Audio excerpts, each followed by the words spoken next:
Hello, in this video I'm gonna walk you through the financial model Excel template. I will show you the main inputs, the core outputs, reports and charts. So let's get started.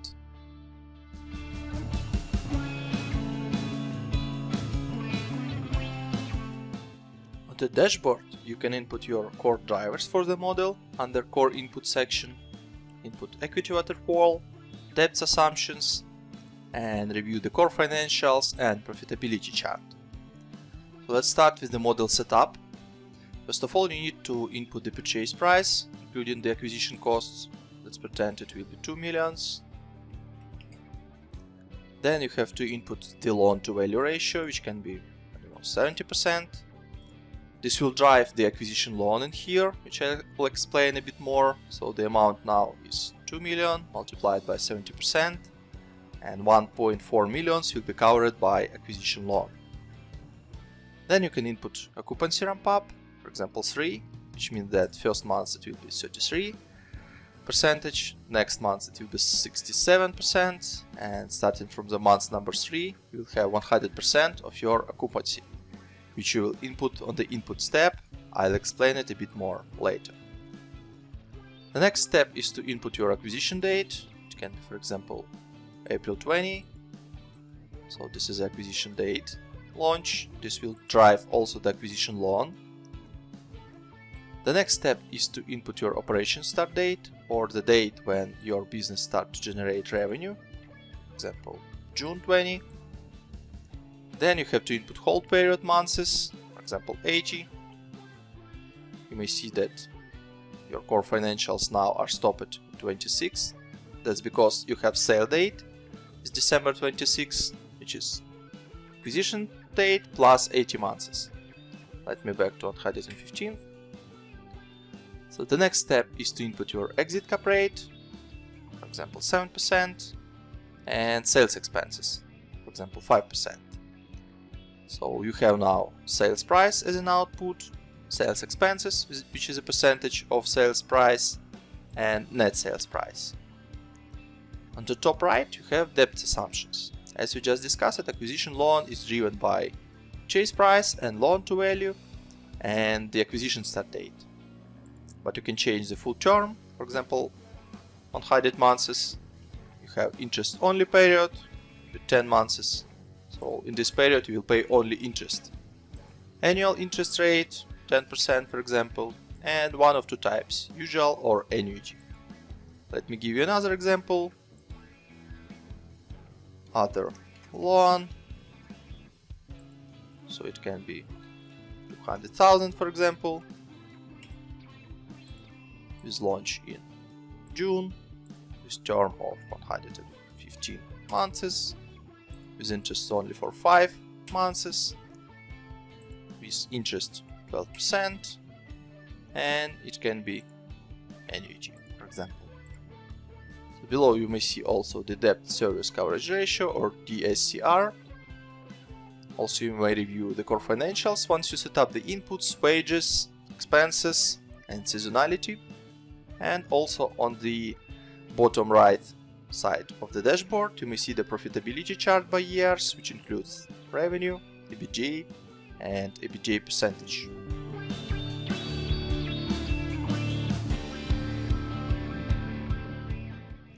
On the top right section of the dashboard you have equity waterfall with IRR hurdles, assumptions and outputs.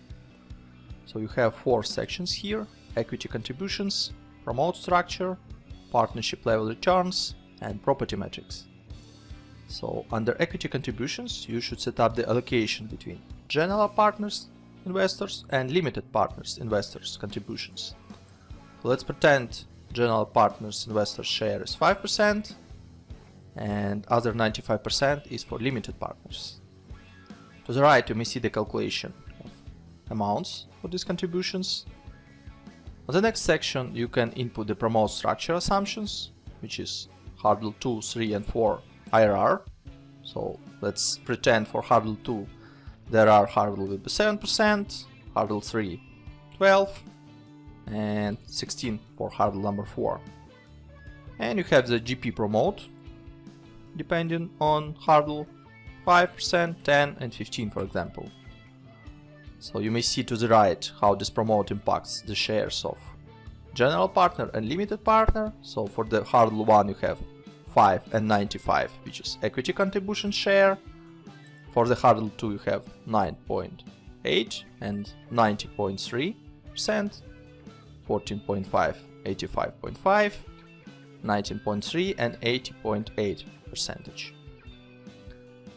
The next section will show you the partnership level returns, which is cash outflow or cash contributions, which is the same amount, 28 and 536,000 here. You can see the profit broken down by limited partner and general partner, the IRR percentage, and multiple on investment capital or equity multiple. You can see also some property metrics for the acquisition and exit, like purchase price per room and total, purchase price less debt proceeds per room and total, exit sales price per room and total, and finally net sales proceeds per room and total as well. On the equity waterfall tab you may see all the calculations by months for the equity contributions, promote structure, so you can see the net cash flow for distribution, summary of investor level returns by months, return of capital and hurdle or preferred return, hurdle 2 calculation, hurdle 3 calculation, hurdle 4, some return metrics and some risk metrics.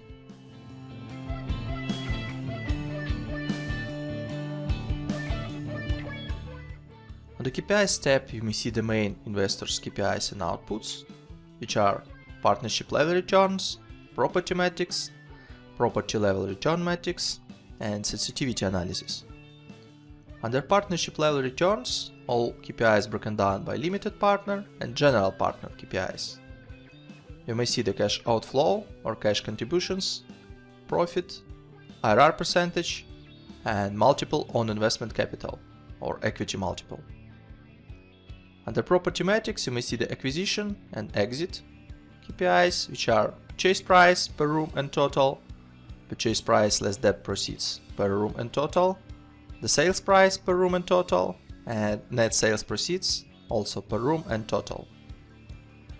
Under property level return metrics you may see the KPIs broken down by unlevered and levered cash flow, which are IRR percentage, multiple on investment capital, total cash invested, total revenue, total profit, and cash on cash return or average free and clear return.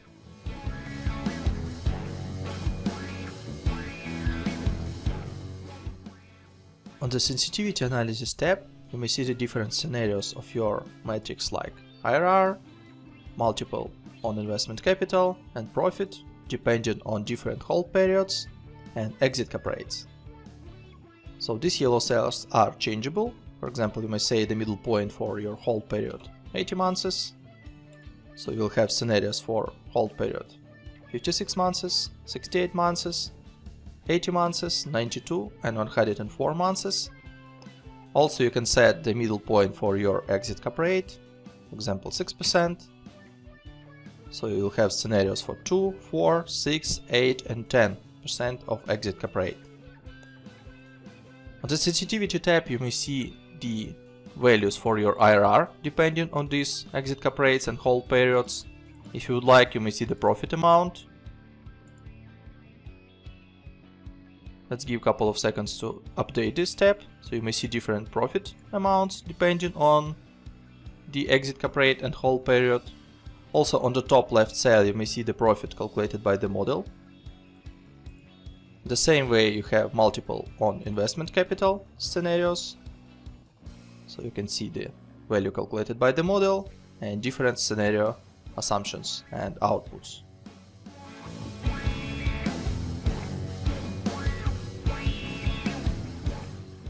On the income statement tab you may see your main components of profit and loss, which is revenue, salaries and wages, variable expenses, gross operating profit, management fees, fixed expenses, EBITDA, total depreciation and amortization, reserves for replacement, EBIT, interest expense, net operating income, gain loss on sale, and finally net income. Each category has its own subcategories, so for example, if you would like to see the subcomponents of fixed expenses, you can click on this plus button and you will see the detailization of fixed expenses. The same works for revenue, for salaries and wages, like this, and for variable expenses, for management fees, depreciation, amortization as well. On the cash flow, you may see your cash flow from operating activities, from investing activities, from financing activities. In the cash flow indirect method, you may see the same information in more collapsed form, which is easier to review. And on the balance sheet, you may see your current assets, non-current assets, current liabilities, non-current liabilities, and your equity. Finally, on the summary tab, you may see the 10 years summary for the income statement, and here you may click and select specific year, and you will see this year broken down by months. The same information you may see on the charts below. Then you may see the main KPIs of your balance sheet, also for the 10 years and for the selected year with charts. And finally the cash flow statement information for the 10 years and for the selected year by months with the charts, which will show you the operating, investing and financing activities.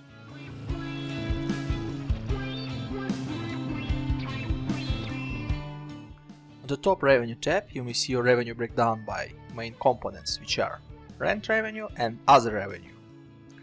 Also, you may see the breakdown of absolute values by years and percentage allocation by years. The same information you may see on the charts below, which is breakdown of percentage and absolute values. On the revenue depth and monthly run rate, you may review specific year, which you can select here, for example 2021. And here you may see the absolute values for this year and percentage allocation on the pie chart. Finally, on the revenue bridge, you may see the main components of your revenue growth. So you can set, for example, 2028, and the start year is 2022.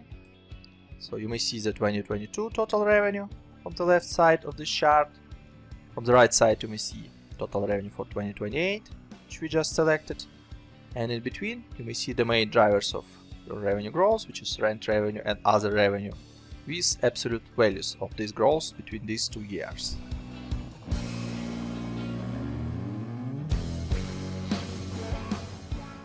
On the top expenses tab, you may see top 4 expense line items and all other expenses collapsed into one line, which is other here. Also, you may see the absolute values breakdown by 10 years.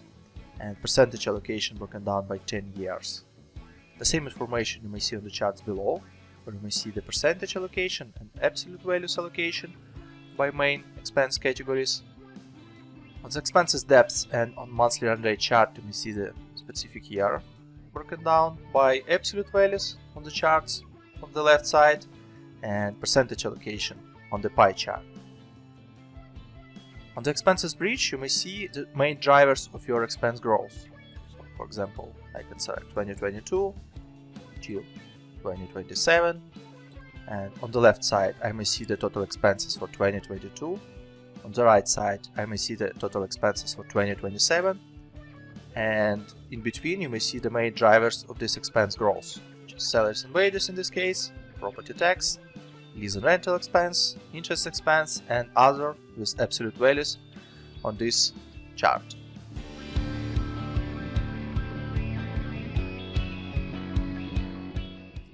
The charts tab, you may see the main financial KPIs by months for the next 10 years. On the top you can see the net operating income. The next chart will show you the EBITDA breakdown, which consists of revenue, salaries and wages, variable expenses, management fees, fixed expenses, and finally as a blue line you may see the resulting EBITDA by months. The next chart will show you the operating cash flow broken down by cash inflow and cash outflow, and on the revenue breakdown you may see the rent revenue and other revenue by months.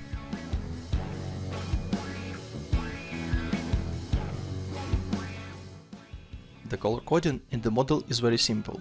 You may change any yellow cell in any yellow sheet within the model. This means that this yellow cell has some input, assumption or driver which impacts the calculation within the model.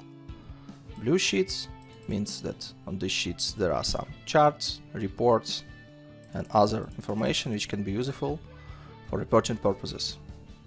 On the tabs without color, you have some extra calculations related to revenue, to debts, equity, inventory, and everything which is needed for the reporting. Additionally, you have Contents tab, which allow you to navigate across the model very simple. So you may click on any report and you can go back. It is broken down by reports, assumptions, statements, and setup. There is short explanation about what each tab does, but if you want to know more, you can go to How To and to see more detailed explanation of what each tab does and what inputs you may find on this sheet and what kind of outputs you may find on this sheet as well. Any header of this section is also clickable, so you may click on, for example, Book Assets, and you go directly to this tab.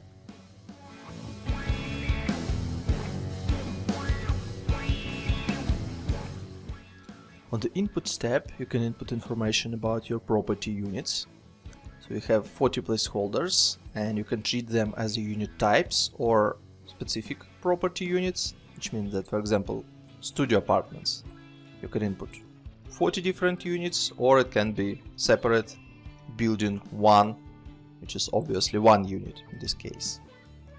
All these yellow cells are changeable, so you may just put any name you would like.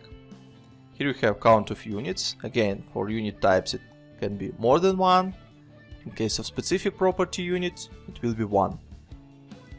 The total square feet for this unit type or unit group, average occupancy by groups, average rent per month per occupied unit, average other revenue per month per occupied unit, and average dollars reserved for replacement for available unit per month. So for example, $1,000 rent per month, other revenue can be $50 per month, and $15 for replacement. Additionally, you have yearly growth rate for this rent, other revenue, and replacements. So it can be 5% for example next year, 2% in the 22, 23, and 24, and thereafter you can put just 1%. And to the right you may see the yearly growth multiple, which is calculated based on this percentage by years.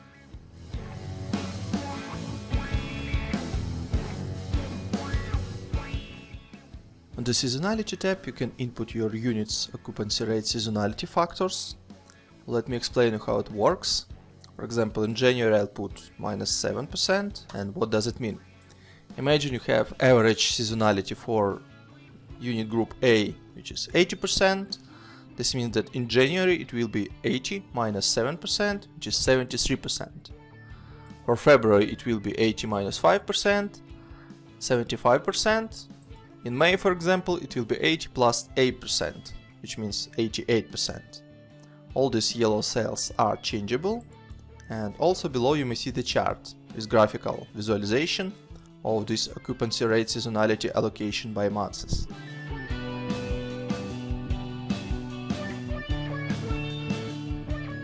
On the VM Expenses tab, you can set up your variable expenses and management fees. So you have two categories here: variable expenses assumptions with 15 placeholders and management fees assumptions with 6 placeholders. Some of the names are predefined. These are most typical names for these categories, but you can rename them as well. For example, utilities you can rename as other variable expenses or any other name you would like. So here you have also the notification or explanation how it will be calculated. All these variable expenses will be calculated as a percentage of total revenue. So for example, for admin in general, for 2020 it will be 1%. Then each next year you can add, for example, 0.5%, which will be calculated as a percentage of total revenue. The same idea for all other line items. For the management fees you have 3 options: to input management fees as a percentage of total revenue, as a percentage of rent revenue, or as a percentage of other revenue. Idea is the same. You can just set up the percentage by years. So below you have the main drivers for the calculation, which is revenue breakdown, rent revenue, other revenue, and total revenue.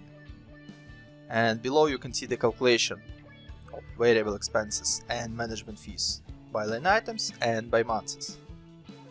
And finally, in the income statement under variable expenses section and under management fees section, you can see the values by months and broken down by line items.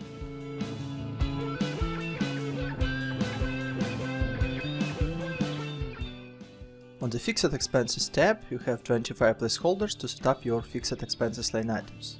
So let me show you how it works. First of all, in the Categories column, you need to input the name of this fixed expenses line item, for example, utilities.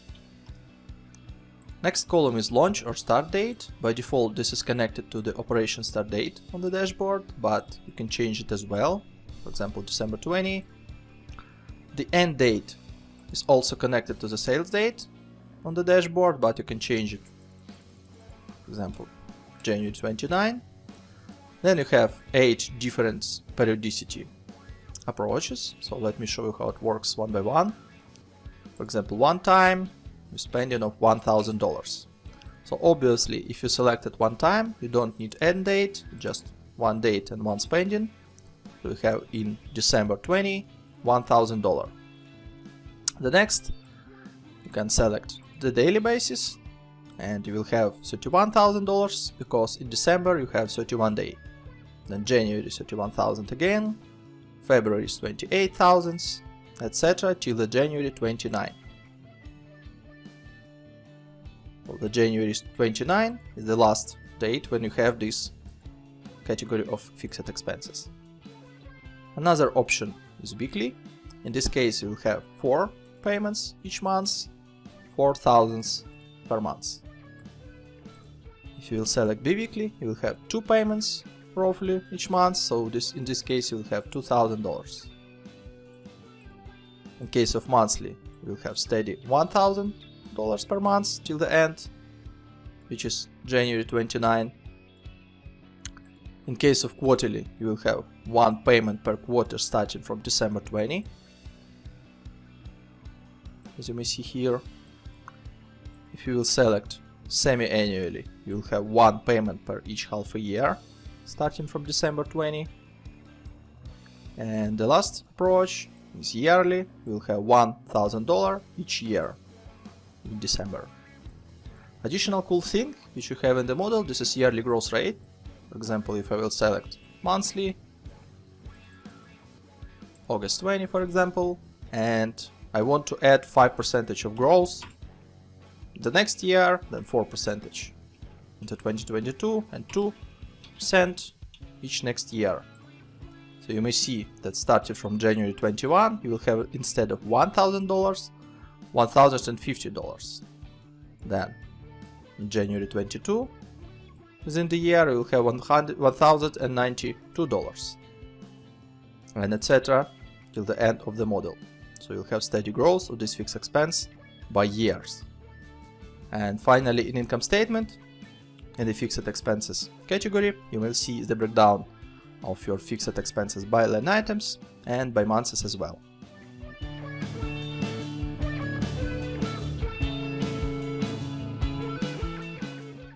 On the wages tab, you have 19 placeholders to set up your staffing assumptions. So let me show you how it works. On the categories column, you need to set up the position name, for example, CEO. The hire date by default is connected to the operation start date on the dashboard, and fire date is connected to the sales date on the dashboard as well. But if you need, you can use the drop down to select the needed date. For example, for CEO, the hire date will be May and the fire will be still the sales date. Then you need to input the annual base salary, for example, $50,000. The next step is to set up your monthly bonus, for example 5%, and payroll tax rate, for example 12%. In the next section, you can input the staff count or FTE count, so it will be 1, for example, across all the years. Let me give you another example. For example, manager. We want to start hiring in September 20, and June 28 will be the last date or fire date. So you may see immediately 29 is gray here, so you don't need to input any FTEs here. So the annual base can be, for example, $40,000 with 3% of monthly bonus, with the same 12% tax rate.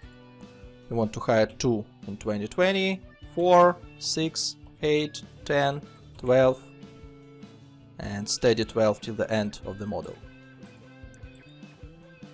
So additionally, you are able to set up the annual salary rise position or annual salary growth. It can be, for example, 5% across all the years. So below you may see the calculation of your annual salary, depending on annual base and depending on the salary rise percentage. Below you may see the total headcount calculation or total FTE calculation by months, calculation of salaries by months, bonuses by months, and payroll taxes. And finally, in income statement, under salaries and wages category, you may see the breakdown of your salaries and wages by positions and the amounts by months.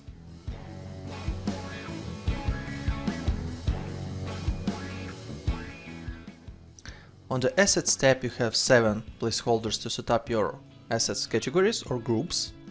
First 2 lines are predefined, which is land cost and other construction cost, and these costs are linked to the table of construction costs.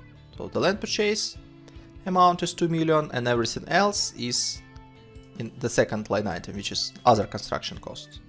Obviously, land cost should not be depreciable, so useful time years is 0.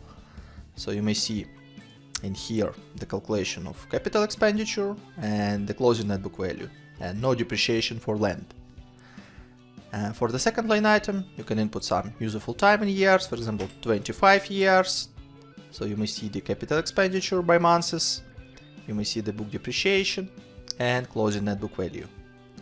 Also you have 5 different placeholders for other construction costs or assets, for example asset 2. So you may input some purchase date, for example May 20, 1 million of asset costs and 5 years of useful time. So you may see below this asset 2, 1 million spent in May, and the depreciation for the next 5 years and closing net book value for the next 5 years. So in income statement tab we can see the total depreciation and amortization amount by months. On the cash flow you may see the fixed assets capital expenditure by months. And on the balance sheet we can see under fixed assets the closing net book value of these assets.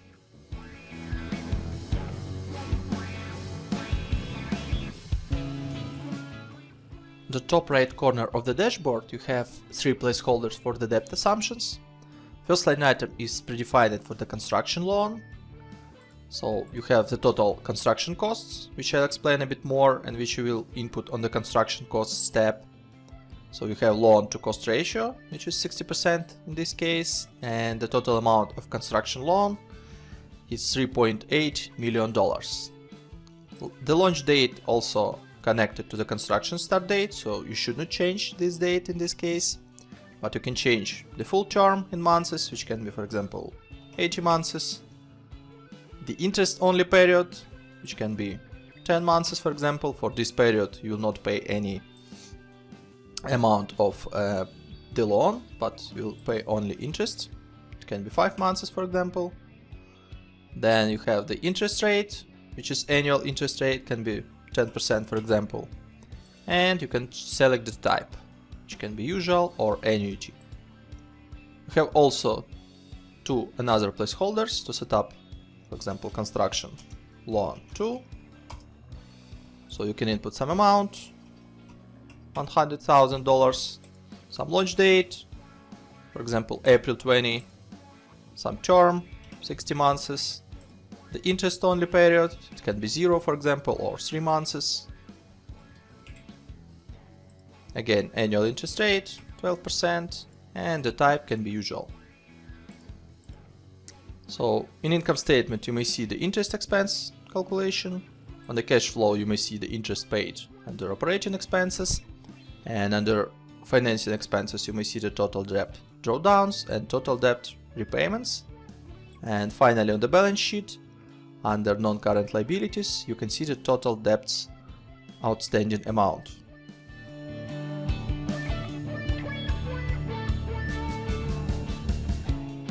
On the top of the dashboard you have currency and denominator assumptions. So let me show you how it works. First of all, you have a section with currency inputs and currency outputs. If you would like to see all the model assumptions and outputs in the same currency, for example in United States dollars, you can just keep default values and keep exchange rate as a default as well. But for example, if you would like to input all the assumptions in United States dollars and see the outputs in euros, you need to input the currency exchange rate in this case. This can be 1.2 for example. So what happens? In all the reports now you can see the numbers in euros. The same for charts and all statements like income statement, cash flow, balance sheet and all other reports. Another cool option is to use denominator. By default you have 1000. What does it mean?